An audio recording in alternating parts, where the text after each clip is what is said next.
¿Cómo andas, Álvaro Carballo? ¿Todo bien? Muy bien, muy bien. Bueno, hay que felicitarlo doblemente, Álvaro Carballo. Sábado cumplió años. Sí.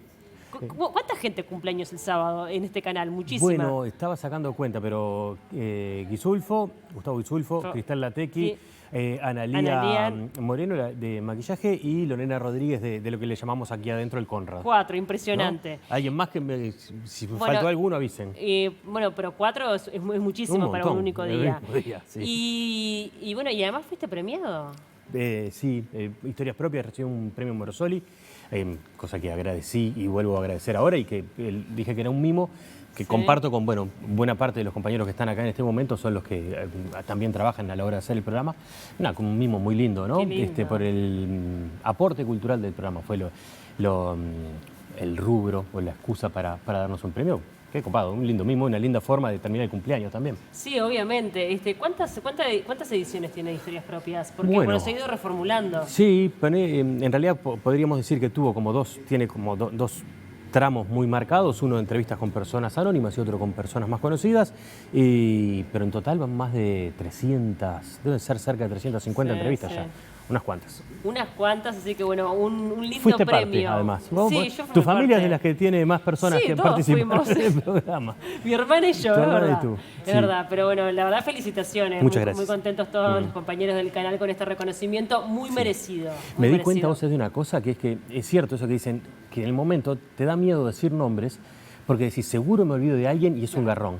Entonces es un generalidades, agradecimiento a todos los colectivo a todos los que compañeros, participaban. Está Ahí muy va. bien.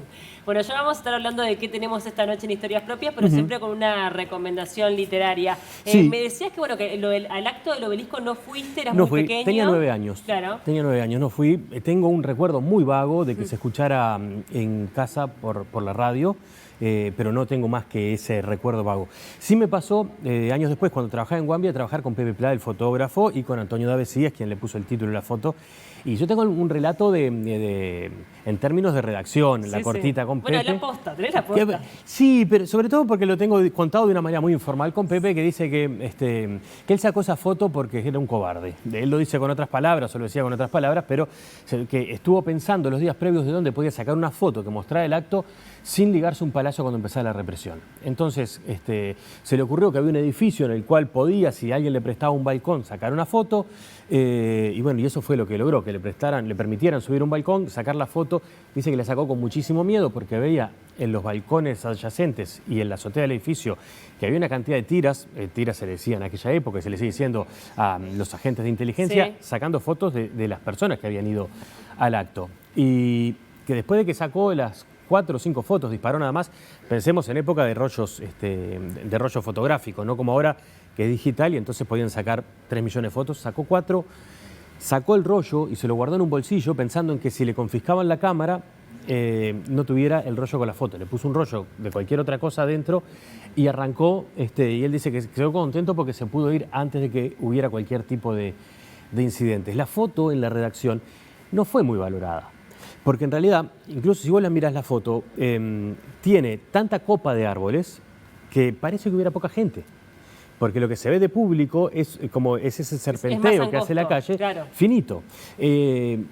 Y lo que dice Pepe siempre es que la foto tiene, el mayor valor que tiene en realidad es cuando se une la imagen con ese título que le puso Antonio de Un río de libertad, que eso fue lo que logró darle un valor extra a la foto. Porque si vos la ves ahí, entre que queda bastante acotada la gente por los árboles y que muchos quedan tapados por los carteles, no da la dimensión de la cantidad de gente que hay. Personas, Después, las cifras de las que se habló en aquella época y las que yo escuchaba, bueno, justamente a Antonio y a Pepe discutir en aquel momento, era de que parecía una competencia entre los distintos medios a ver quién inflaba más el número de asistentes al Sí, acto. porque viste que el día de hoy no hay obviamente una No hay cifra un consenso exacta. ahí, claro, no. Entre 300 y 500.000 personas, creo Sí, que está ahí en el medio. Eso es lo que han tirado, pero en realidad sin ningún rigor científico, ¿no? Mira, acaba de llegar un mensaje, lo voy a leer porque también tiene otra mirada de este hecho. Dice, me tocó estar en lo alto de un edificio como francotirador. Nos ordenaron estar en alerta, pero sin hacernos notar. Cada vez que paso por ese lugar me vienen esos recuerdos vividos, nos dice Héctor del Cerro. Mira. Claro, así que bueno, seguramente también estaban instalados francotiradores por diferentes edificios, ¿no? Es que era la tónica de la época, la señal de la época era, bueno, eso, la represión y las armas por las dudas, como mínimo. Bueno, hablemos un poco de este libro que tampoco está tan apartado de todo lo que venimos hablando. Busqué acercarme de alguna manera a la temática y por eso traje El Uruguay Inventado, que es un libro de Aldo Marchesi, que también es historiador, igual que Carlos de Masi, que son reflexiones sobre el imaginario cultural de la dictadura. Yo no sé si llegaste a ir al cine en la época que cuando uno iba al cine, en la previa había unos cortos, 3, 4, 5 minutos de duración, que habían algunos que eran de cadenas internacionales, entonces te mostraban como noticias del mundo. Había uno que además se llamaba UFA, no me acuerdo, era de una agencia de noticias, desconozco cuál era, pero era UFA, y vos veías antes de la película, te pasaban el UFA, te pasaban alguno más, y te pasaban Uruguay Hoy, que era un corto que organizaba, que estaba a cargo de la Secretaría de Difusión que tenía la dictadura, de quienes estaban encargados de la comunicación del gobierno. Buscaba eso básicamente, reflejar los grandes logros que entendían estaban haciendo. Entonces, por ejemplo, habría con una sucesión de imágenes, con grandes paisajes, pero también mezclándole obra, ¿no? Época en que se estaba terminando de hacer la represa Salto Grande, con unos camiones que acá eran algo nunca visto, con ruedas que tenían más de 1,5 metros de altura. Entonces eran esas cosas que te mostraban como avances de modernidad y que todo quedaba bajo el gran paraguas de lo que estaba haciendo el gobierno del momento. Y bueno, nada, la misma propaganda que busca hacer cualquier gobierno, decir, bueno, miren, esta es la obra que estamos haciendo.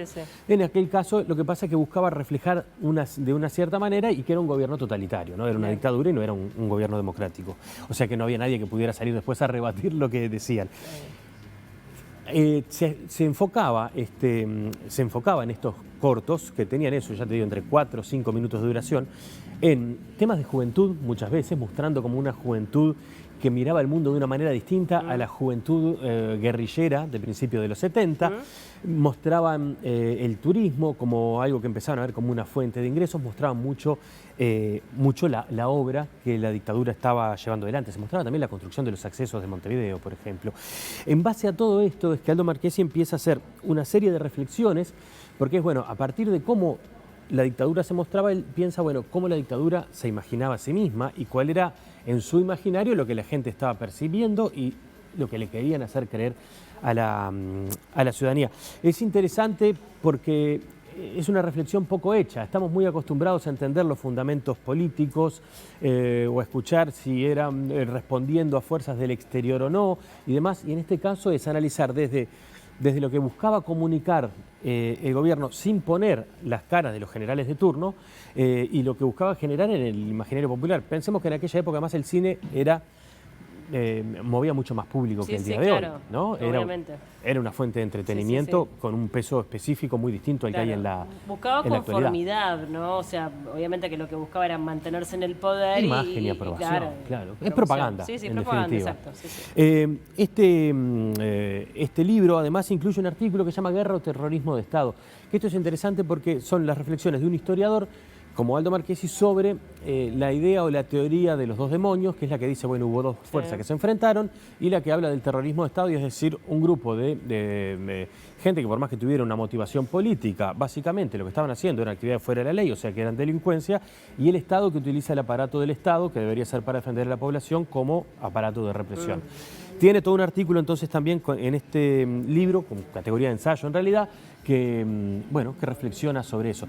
La primera edición de este libro fue en 2001, pero Estuario, la editorial, lo reeditó este año, por cierto, digamos, atendiendo a los ascensos de ciertos radicalismos políticos en la región. Del fenómeno Milei ahora, pero esto salió antes, ¿no? Pensando también en Bolsonaro. En fin, o si querés vamos más lejos y pensamos en Trump y demás, como una cuestión mundial que está sucediendo de avance de ciertos totalitarismos, entendieron que era interesante, bueno, eso, reeditarlo, y a mí me pareció que estaba bueno, contarles el día de hoy que existe este libro. Entonces, El Uruguay Inventado, que son estas reflexiones de Aldo Marchesi sobre ese imaginario popular a partir de Uruguay Hoy.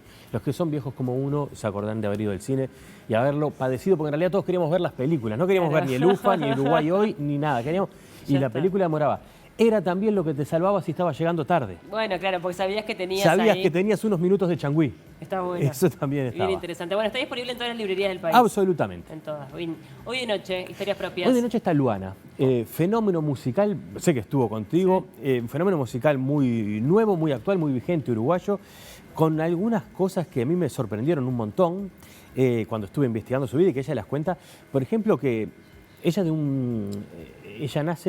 vive en Colonia, su infancia, en un barrio que se llama El General, que cuando ella vivía allí era semirural, ahora es un barrio ya anexado de la ciudad y muy próspero, pero en aquel momento ella se entreveraba en los partidos de fútbol de hombres grandes, porque jugaba el fútbol muy bien y ella era como casi que la que desnivelaba muchas veces en partidos en los que se apostaba el asado y el vino. No te puedo creer. Sí, entonces cuenta eso. Que desnivelaba no sabía, o sea, que era buena jugadora. Era buena y se hubiera dedicado al fútbol, pero se le cruzó la música y empezó a volver muy tarde, porque claro, en los festivales y demás en el interior, y bueno, haciendo distancia para ir a un show y volvió muy tarde a la casa, siendo una gurisita, y al día siguiente no podía estar a las 7, 8 de la mañana para ir a una práctica o a un partido. Y arrancó con folclore. Arrancó con folclore y arrancó antes con tango, que también canta un poquito de caminito en la nota, porque tuvo una docente en el liceo en Colonia que le dijo, vos tenés voz de tanguera, tenés un registro de tanguera.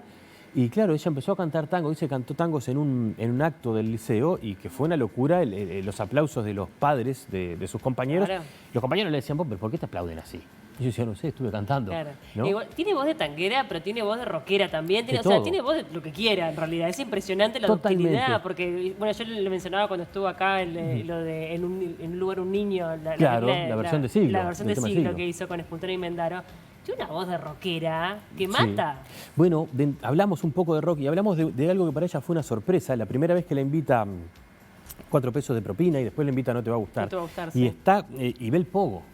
Dice, la música tropical no hay pogo, yo quiero hacer el pogo tropical, porque dice que esa bola de energía que llegaba desde el público no la conocía y que la quiere lograr.